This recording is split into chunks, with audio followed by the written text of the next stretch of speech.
have seen in the types of reaction, one type is oxidation reduction reaction or redox reaction. So in that redox reaction, we were explaining when the oxidation number changes, and that means when the oxidation number increases, that is oxidation, and when the oxidation number decreases, that is reduction. So what I'm trying to do in this video is how to calculate the oxidation number or the oxidation state of different elements in a compound. This is important because to determine if a redox reaction has occurred, we have to assign the oxidation number to each element in the reactant side and the product side. So to assign the oxidation state, we have to remember certain rules. The first one is oxidation state of an atom in an element is zero. What is that means is, say for example, sodium. Sodium is an element. So the oxidation state of sodium will be 0. Why is it? Because the number of proton in sodium is 11 and number of electron in sodium is 11. So that is neutral. So the oxidation state of sodium will be 0. In the same way, in each element, you can see that all elements are neutral because same number of proton and same number of electron. So the oxidation state of an element will be 0. So if we are taking another element, magnesium or oxygen or any other element, the oxidation state we will write as 0. Okay. And now the oxidation state of monoatomic ion will be the charge of the ion. Say for example, if sodium is losing or donating an electron, what it will do, it will changes to Na plus. That means it is an ion now. So what is the charge on the ion now? 1 positive. So the oxidation state of sodium ion will be plus 1. If it is magnesium, we know magnesium donate 2 electrons, so it will have an oxidation state of plus 2. That's what it means. And now it is again, if it is for oxygen, oxygen will have negative 2 in most of the covalent compound except in peroxide. What that means is if it is in H2O, that's a covalent compound, right? It will have a negative 2 charge. And if it is peroxide, H2O2, oxygen will have a charge of negative 1. The reason for that one is we know for hydrogen is plus 1 and we have 2 hydrogen here. So 2 times 1 and we have to add that one for the oxygen one. So oxygen, each oxygen is negative 2 but in peroxide it is negative 1. So for oxygen, how many oxygen we have here? We have 2 oxygen here and each oxygen will have negative 1 and that means 2 minus 2 we will have 0. That is the sixth rule. You can see that the sum of oxidation state in the compound should equal 0. So that's the reason in peroxides it will be negative 1. Another example of peroxide is Na2O2. We know sodium is plus 1. It is in the first group.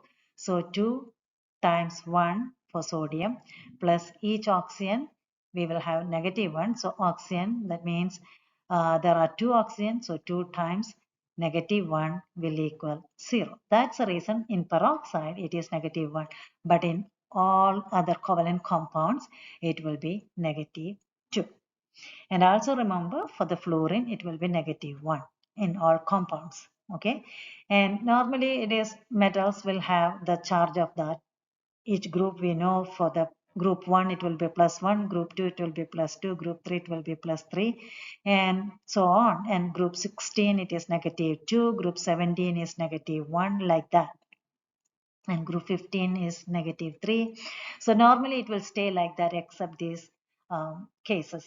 Just we have seen for peroxide it will change and even for hydrogen it will change. It is not going to be plus 1 in all compound that contain hydrogen. In hydrides, metal hydrides, it's going to be negative 1 only because the compound charge or the oxidation state should equal 0. For lithium, it is always plus 1 and so hydrogen should be negative 1 in order to make that compound 0 charge. Okay, so these are the some exceptions. So oxygen, there is an exception, and for hydrogen is also in hydrides. In hydrides, there is exception. Okay, so these are the rules we have to Remember, and the last one is the sum of the oxidation state equal charge of the ion in ions.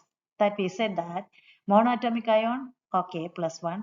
If it is polyatomic also, the sum of the oxidation numbers of this polyatomic ion should equal to -2. It's not equal like 0 in the neutral compound. Okay, so when we explain some examples, it will be more clear to you. Okay. Okay, so let us practice some questions how to find the oxidation number of each element here. So the first one, let's go ahead and do for K2Cr2O7. So we have to find for potassium, we have to find for chromium, and also we have to find for oxygen. So oxygen is the easiest one and potassium is the easiest one. It's not going to change and it is not peroxide. So we know for oxygen it is -2. Chromium is transition metal, so we have to calculate for that one. So for potassium it is going to be +1. And how many potassium we have here? We have 2 potassium. So it will be 2. And chromium I don't know, so I will just put X. And we have 2 chromium. Okay, so that equals 2X. And for each oxygen, I have -2. And how many oxygen I have? 7. So that will total -14. So we have to add them up. Remember, the sum should equal 0 because this is a neutral compound. When I take the sum, how much is that going to be? 2 plus 2x minus 14 should equal 0. So then I can simplify this one to find what x is going to be. So 14 minus 2 and x is going to be 12 divided by 2, that equals 6. So now I know for chromium it is +6. Each chromium is +6. Each oxygen is -2 and potassium is +1. Okay. And now let us take the second example. This one's carbonate ion CO3 2 minus. So let us find for carbon. We don't know for carbon. I have 1 carbon, so I will just put X, that equal 1X. And then oxygen, each oxygen is -2. I have 3 of them, so that means -6. So when I add them up, 1X minus 6 should equal the charge of the ion here, which is -2. So x equal 6 minus 2, that equal 4. So for carbon I have 4 and for oxygen it is, so carbon it is +4 and oxygen it is -2. That's the answer for this. And now for MnO2. Let us try for MnO2.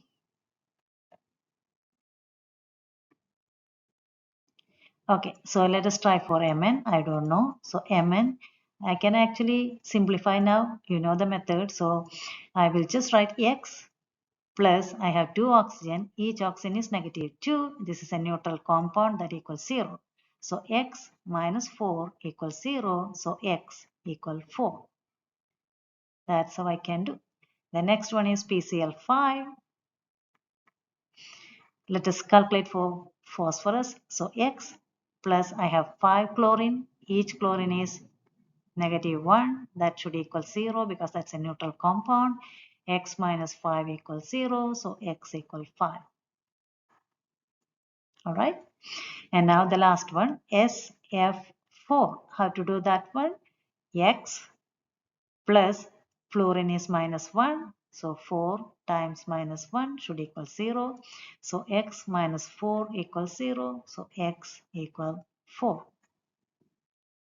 Okay, that's how we can calculate the oxidation numbers.